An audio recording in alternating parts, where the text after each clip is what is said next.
Dalam sebuah catatan di Kementerian Pertahanan Amerika, terdapat fakta data yang mengejutkan mereka, yang mereka baru tersadar ketika perang di Ukraina terjadi. Kesadaran tersebut berhubungan dengan rare earth, mineral logam tanah jarang. Mineral tanah jarang adalah logam yang tidak terdapat di alam secara bebas, namun dari alam tadi diproses pemurnian dan pemisahannya menggunakan teknik tinggi. Bukan hanya memakai alat pemurnian katalis atau sejenisnya, ada proses temperatur tinggi sebelum proses lainnya dan panjang proses pemisahan material mineral tadi. Berita buruknya, Tiongkok sudah di depan dalam teknologi pemurnian logam dari mineral tanah jarang dibanding Amerika. Dari sisi militer, teknologi tinggi persenjataan seperti rudal, misil, radar, satelit, dan banyak lagi teknologi militer memerlukan logam tanah jarang. Mengapa Amerika terkejut? Karena 90% penghasil industri logam tanah jarang adalah Tiongkok. Bahan baku dunia mulai dari bahan baku negara asal seperti Afrika dan juga Indonesia, yang di Afrika memang lemah pemahaman ilmu kelogamannya tadi.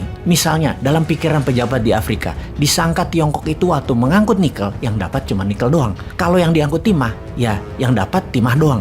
Tidak, ada litium, ada uranium, ada thorium ikut keangkut tetapi dihargai nol karena ketidaktahuan akan mineral ikutan lainnya. Di Afrika sering terjadi seperti hal ini. Intinya sekarang Tiongkok menguasai 90% logam tanah jarang yang kebutuhan utamanya adalah untuk high-tech permesinan, digital teknologi, alat komunikasi medis, mesin pesawat terbang, dan banyak lagi kebutuhan yang dikuasai Tiongkok. Amerika hanya bisa memproduksi 10% kebutuhan tanah jarang dunia. Di sisi ini, logam tanah jarang, Tiongkok pegang kendalinya. Mengapa di awal kalimat Kementerian Pertahanan Amerika kaget? Kaget ketika menyadari bahwa Rusia punya senjata yaitu minyak dan gas sebagai alat tawar dengan Eropa dalam perang Ukraina. Dan Tiongkok bisa pakai alat tawar rare earth sebagai kunci mengalahkan atau perang melawan Amerika. Kita ke Taiwan sekarang. Ketika dialog di Singapura tentang pertahanan wilayah Indo-Pasifik baru-baru ini, Menteri Pertahanan Tiongkok mengatakan dengan lantang yang mana belum pernah terjadi dalam sejarah Tiongkok. Para pejabat utamanya dari mulutnya mengatakan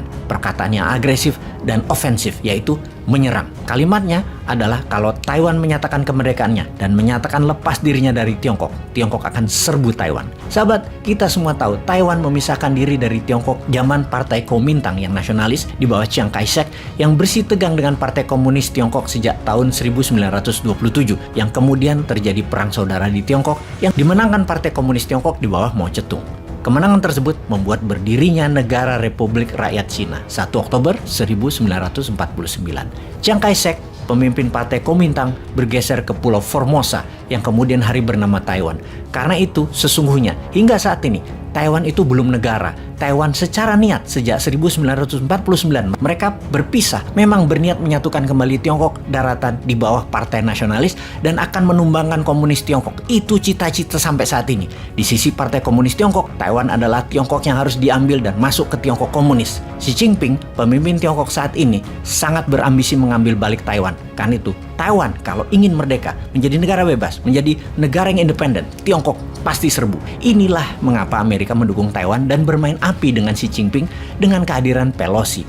Menantang apakah Tiongkok serius akan mengambil Taiwan sebagai one country kembali, atau kita tanya, mana nyali Xi Jinping? Kata-kata akan menyerbu Taiwan, apakah terbukti atau hanya kata-kata ancaman saja? Karena sejak saat pertemuan dialog di Singapura, Tiongkok gelar latihan di Selat Taiwan sudah 3 kali dalam 12 bulan ini. Bahkan 1 bulannya lalu sampai kelilingi Taiwan. Amerika pun di sisi lain mendekatkan armadanya ke Taiwan dan kapal induk Amerika 2 kali melewati Selat Taiwan yang memisahkan daratan Tiongkok dengan Taiwan. Lalu minggu lalu, Nancy Pelosi, Ketua DPR-nya Amerika, salah satu agenda perjalanannya akan mendaratkan dirinya di Taiwan. Tiongkok ngamuk dan mengancam menembak jatuh pesawat Pelosi yang puncaknya Biden bicara dengan Xi Jinping 2 jam 7 menit yang hasil pembicaraannya cukup mengejutkan dunia dan membuat senang New Mind dengan mengatakan Pelosi tidak jadi berangkat ke Taiwan. Ternyata tetap mendarat di Taiwan lewat jalur Filipina. Agaknya Amerika akan membuat Taiwan menjadi Ukraina kedua. Zelensky jadi boneka NATO dan Amerika memprovok Rusia yang pada akhirnya dilayani oleh Rusia beneran. Memang Amerika yang punya mau dan didukung penuh senjatanya ke Ukraina. Buktinya, dana Amerika didukung penuh dan dukungan politik dunia sampai tekanan embargo dan sanksi ke Rusia diberikan. Memang semua itu Amerika punya mau, yaitu Amerika maunya perang. Sekarang di front line, dibuka Amerika. Pelosi mendarat adalah wujud Amerika membohongi Tiongkok setelah Biden dan Xi Jinping bicara panjang dan membuat Tiongkok percaya Pelosi tidak ke sana sebagai bentuk dukungan politik Amerika ke Taiwan. Kata-kata itu ternyata hanya tipuan belaka oleh Amerika. Pelosi tetap mendarat dan ini tamparan di muka oleh Amerika kepada Tiongkok. Entah apa yang dibicarakan oleh para penasihat Biden, yang pasti Tiongkok marah sekali pada Amerika, ditipu dan ditantang. Beranikah Tiongkok action?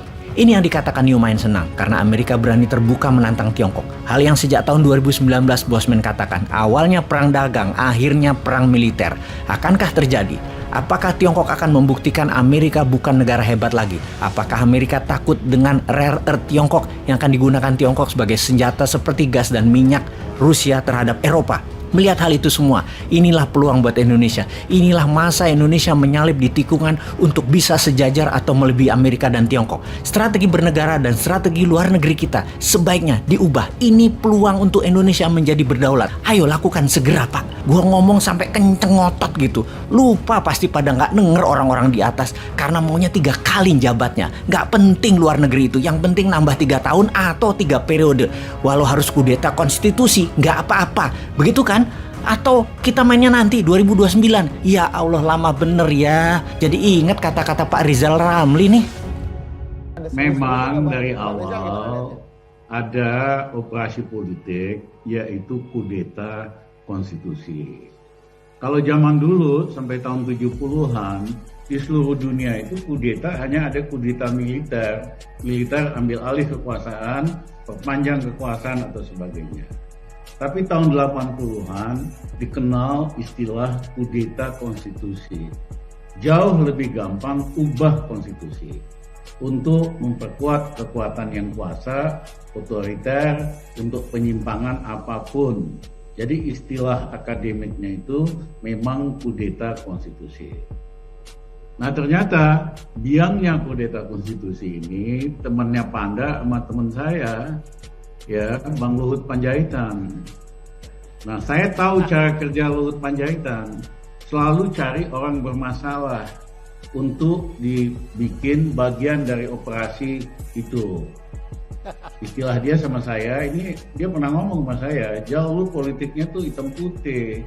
Kita itu perlu politik supaya kita orang bermasalah, kita pasangin tali di hidungnya kayak kerbau supaya bisa diperintahkan kiri kanan. Inilah modus operasi daripada teman saya Luhut Panjaitan. Waktu itu dia ngotot agar supaya Jokowi pilih Novanto jadi ketua umum Golkar.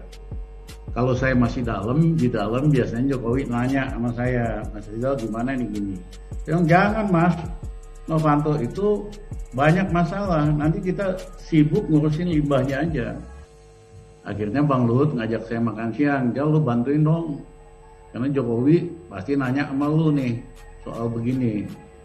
Ya, bantuin apa? Lu bantu dong lobby Jokowi supaya dukung Novanto jadi ketua umum Golkar. Dia bilang gua kagak mau.